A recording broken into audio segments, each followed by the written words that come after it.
Tangsan yang baru datang langsung diuji oleh pamannya dengan tekanan yang sangat besar, guna untuk mengetes seberapa besar kekuatan Tangsan. Tangsan pun kaget apa yang akan dilakukan oleh pamannya. Namun, Tangsan menggunakan Purple Demon. Setelah Tangsan menggunakan Purple Demon Eyes, akhirnya Tangsan pun mengetahui apa yang akan dilakukan pamannya. Pamannya tersebut guna untuk mengetahui seberapa besar kekuatan yang dimiliki Tangsan. Tangsan yang berada di bawah tekanan pamannya, Tangsan pun dengan sendirinya mengeluarkan aura pembunuhnya. Semua orang yang berada di sisi dia dibuat kaget olehnya, termasuk juga pamannya sendiri. Aura putih dan kekuatan jiwa yang dimiliki Tangsan membuat kaget semua orang. Setelah tekanan itu berhenti, Tangsan pun berlutut dan bersujud, guna untuk menebus kesalahan ayahnya. Tapi, yang dilakukan pamannya adalah marah, karena Tangsan belum pantas untuk memikul beban ayahnya. Namun, dengan kata lain, Tangsan akan menyanggupinya. Di sini, paman Tangsan diberi kabar tentang ayahnya. Paman pun bersedih setelah mendengar nasib Tang Hao. Tangsan memberikan 2 tulang jiwa milik ayahnya, dan paman Tangsan semakin sedih, bahkan bibinya sendiri. Paman Tangsan pun menerima dan menyimpannya. Lanjut ke upacara pengakuan leluhur Tangsan. Tangsan disambut dengan cacian anggota Clear Sky Clan. Namun, Tangsan pun hanya diam dan tak memperdulikannya. Tangsan berjalan perlahan-lahan. Semua cacian semakin banyak masuk ke telinganya. Tangsan pun sedikit marah. Dengan sedikit emosi, semua menjadi beku dan hawa dingin datang. Itu semua disebabkan oleh aura rana pembunuh yang dimiliki Tangsan. Tak lama kemudian, ketujuh ketua datang dan menghampiri upacara pengakuan leluhur tersebut. Tetua pertama pun mengetahui dan berkata, "That got the mind" yang dimiliki Tangsan. Dengan itu, tiba-tiba ketua ketujuh tidak terima dengan kedatangan Tangsan, lalu menghinanya bahwa Tangsan adalah anak si penjahat Tang Hao. Tangsan di situ agak sedikit marah karena penghinaan tersebut. Dengan penghinaan tersebut, Tangsan pun menantang ketua ketujuh. Tapi sebelum melawan ketua ketujuh, Tangsan harus berhadapan dengan Tang Hu. 二伯， 你就和他切磋一下。昊天宗虽然归隐，却也不是任何人都能挑衅。 Pertarungan pun akan dimulai, tapi ketua ketujuh tetap menghina Tangsan. Apalagi saat Tangsan mengeluarkan material soul rumput biru perak. Di situ, ketua ketujuh tetap menghina dan mengatakan bahwa material soul tersebut hanyalah sampah.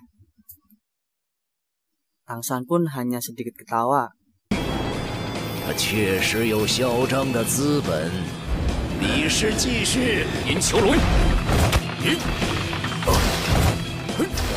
Dan setelah pertarungan dimulai, semua orang dibuat kaget olehnya. Karena rumput perak yang dimiliki Tangsan sangatlah hebat. 迅猛！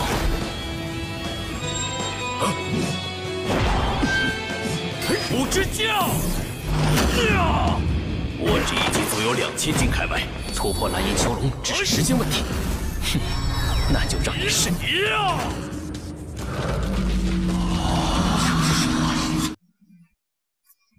Dengan pertarungan yang sedikit agak lama dan menguras jiwa Tangsan, Tangsan pun akhirnya memenangkan pertarungan ini dan langsung menantang ketua ketujuh. 我现在可否向七长老您发起挑战了？哼，无论 Sini 使用 ketua 任何 ketujuh 魂技， berkata, untuk melawan Tangsan hanya menggunakan 30% kekuatannya. Tangsan pun bernegosiasi dengan rasa hormat. Untuk ketua ketujuh menambahkan 10% lagi kekuatannya untuk melawan Tangsan. Tangsan pun bertarung di atas rantai. 七长老，如果这场比试您输了， Dalam pertarungan tersebut, Tang San berdalih, menghadapi seorang titel dahulu, siapapun itu harus mengalahkan segalanya. Tang San di situ mengarahkan seluruh kemampuannya dalam menghadapi ketua ketujuh. 德不全力以赴。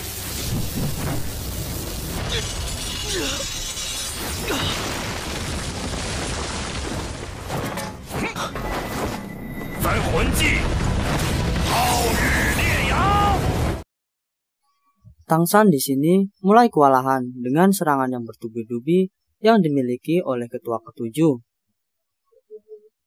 Tang San pun tidak habis pikir. Tang San selalu mengeluarkan teknik-teknik barunya.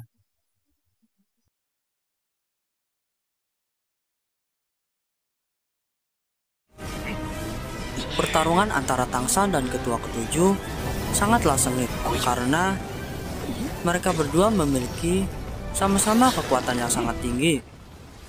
Dalam akhir pertarungan ini, ketua ketujuh mengeluarkan 2 Paulu Haotian dan Tang San mengeluarkan tombak kaisar biru perak. Dalam upaya menghadapi 2 Paulu Haotian tersebut, Tang San menggunakan tulang jiwanya dan rumput peraknya untuk menahan Paulu Haotian tersebut. Ketua ketujuh jatuh karena terkena serpihan tombak biru perak yang dimiliki Tang San. Semuanya khawatir dengan Tang San karena pertarungan yang sangat sengit ini.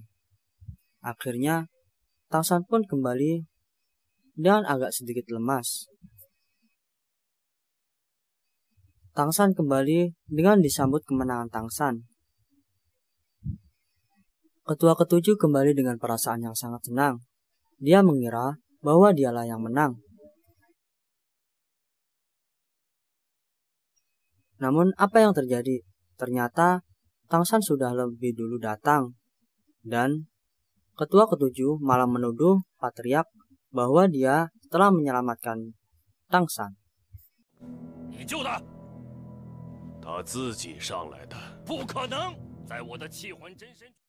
Namun pada akhirnya, ketua pertama menjelaskan bahwa dalam pertarungan ini Tang San-lah yang menang.